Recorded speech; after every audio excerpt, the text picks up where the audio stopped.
Hello, I am here again to read Harry Potter to you, doing pages 130 through 135. And if you remember, at the very end of yesterday's reading, there was a troll that entered the girls' bathroom on the night of Halloween, and Harry and Ron managed to fight against it with Harry's wand ending up going straight up his nose. And so this is the troll right behind me that shows. Let's get to it. Ugh, troll bogies. He wiped it on the troll's trousers. A sudden slamming and loud footsteps made the three of them look up. They hadn't realized what a racket they had been making, but of course someone downstairs must have heard the crashes and the troll's roars. A moment later, Professor McGonagall had come bursting into the room, closely followed by Snape, with Quirrell bringing up the rear. Quirrell took one look at the troll, let out a faint whimper, and sat quickly down on a toilet, clutching his heart. Snape bent over the troll. Professor McGonagall was looking at Ron and Harry. Harry had never seen her so angry. Her lips were white. Hopes of winning 50 points for Gryffindor faded quickly from Harry's mind. "What on earth were you thinking?" said Professor McGonagall, with cold fury in her voice. Harry looked at Ron, who was still standing with his wand in the air. "You're lucky you weren't killed. Why aren't you in your dormitory?" Snape gave Harry a swift, piercing look. Harry looked down at the floor. He wished Ron would put his wand down. Then a small voice came out of the shadows. "Please, Professor McGonagall. They were looking for me. Miss Granger." Miss Granger! Hermione had managed to get to her feet at last. I went looking for the troll because I thought I could deal with it on my own, because I've been reading all about them. Ron dropped his wand. Hermione Granger telling a downright lie to a teacher? "If they hadn't found me, I'd be dead now." Harry stuck his wand up its nose, and Ron knocked it out with its own club. "They didn't have time to come and fetch anyone. It was about to finish me off when they arrived." Harry and Ron tried to look as though the story wasn't new to them.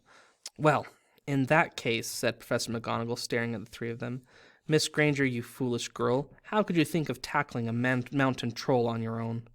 Hermione hung her head. Harry was speechless. Hermione was the last person to do anything against the rules, and here she was, pretending she had to get them out of trouble. It was as if Snape had started handing out sweets. "Miss Granger, 5 points will be taken from Gryffindor for this," said Professor McGonagall. "I'm very disappointed in you. If you're not hurt at all, you'd better get to Gryffindor Tower. Students are finishing the feast in their houses." Hermione left. Professor McGonagall turned to Harry and Ron. "Well, I still say you're lucky, but not many first years could have taken on a full-grown mountain troll. You each win Gryffindor 5 points. Professor Dumbledore will be informed of this. You may go." They hurried out of the chamber and didn't speak at all until they had climbed 2 floors up. It was a relief to be away from the smell of the troll, quite apart from anything else.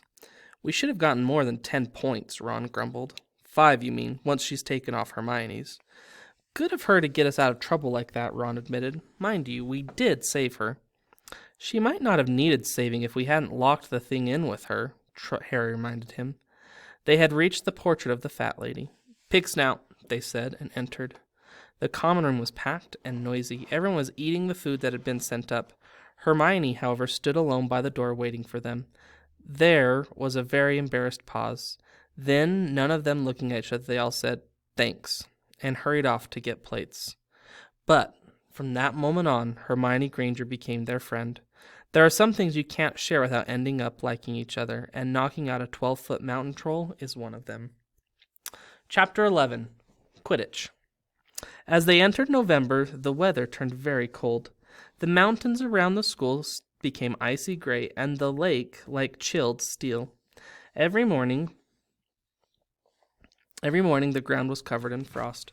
Hagrid could be seen from the upstairs windows, defrosting broomsticks on the Quidditch pitch, bundled up in a long moleskin overcoat, rabbit fur gloves, and enormous beaverskin boots. The Quidditch season had begun. On Saturday, Harry would be playing in his first match after weeks of training, Gryffindor versus Slytherin. If Gryffindor won, they could move up to second place in the house championship.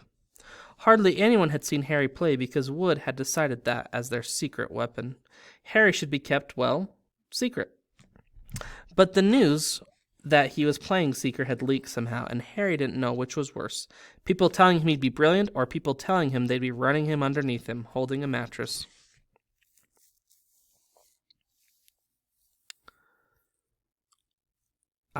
Never mind. People telling him he'd be brilliant, or people telling him they'd be running around underneath him, holding a mattress. It was really lucky that Harry now had Hermione as a friend. He didn't know how he'd have got through all of his homework without her, thanks with all that last-minute Quidditch practice Wood was making them do. She also lent him Quidditch Through the Ages, which turned out to be a very interesting read. Harry learned that there were 700 ways of committing a Quidditch foul, and that all of them had happened during a World Cup match in 1473. That Seekers were usually the smallest and fastest players, and that most serious Quidditch accidents seemed to happen to them. That although people rarely died playing Quidditch, referees had been known to vanish and turn up months later in the Sahara Desert. Hermione had become a bit more relaxed about breaking rules since Harry and Ron had saved her from the mountain troll, and she was much nicer for it. The day before Harry's first Quidditch match, the three of them were out in the freezing courtyard during break, and she had conjured up a bright blue fire which could be carried around in a jam jar. They were standing with their backs to it getting warm when Snape crossed the yard. Harry noticed at once that Snape was limping. Harry, Ron, and Hermione moved closer to block the fire from view. They were sure it wouldn't be allowed. Unfortunately, something about their guilty faces caught Snape's eye. He limped over. He hadn't seen the fire, but he seemed to be looking for a reason to tell them off anyway. "What's that you've got there, Potter?" It was Quidditch Through the Ages. Harry showed him. "Library books are not to be taken outside the school," said Snape. "Give it to me. 5 points for Gryffindor." "He's just made that rule up," Harry muttered angrily as Snape limped away. "Wonder what's wrong with his leg." "Dunno, but I hope it's really hurting him," said Ron bitterly. The Gryffindor common room was very noisy that evening. Harry, Ron, and Hermione sat together next to a window. Hermione was checking Harry and Ron's charms homework for them. She would never let them copy. How will you learn? But by asking her to read through it, they got the right answers anyway. Harry felt restless.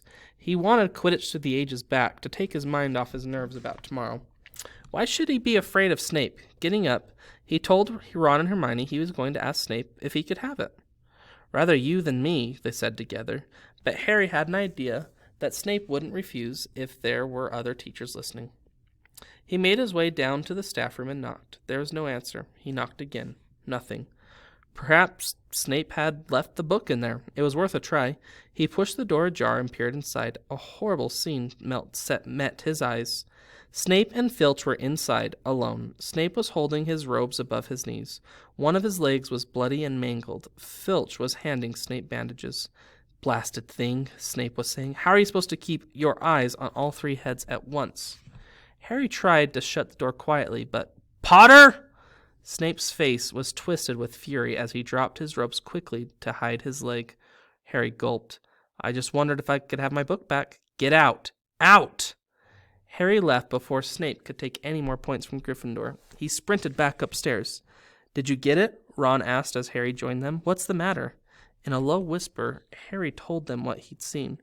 "You know what this means?" he finished breathlessly. "He tried to get past the three-headed dog at Halloween. That's where he was going when we saw him. He's after whatever it's guarding, and I'd bet my broomstick he let the troll in to create a diversion." Hermione's eyes were wide. "No, he wouldn't," she said. "I know it's not very nice, but he wouldn't try and steal something Dumbledore was keeping safe." "Honestly, Hermione, you think all teachers are saints or something," snapped Ron. "I'm with Harry. I wouldn't put anything past Snape. But what's he after? What's the dog guarding?" Harry went to bed, with his head buzzing the same question. Neville was snoring loudly, but Harry couldn't sleep. He tried to empty his mind. He needed to sleep. He had to. He had his first Quidditch match in a few hours. But the expression on Snape's face when Harry had seen his leg wasn't easy to forget. Professor Snape, interesting. Thanks for listening.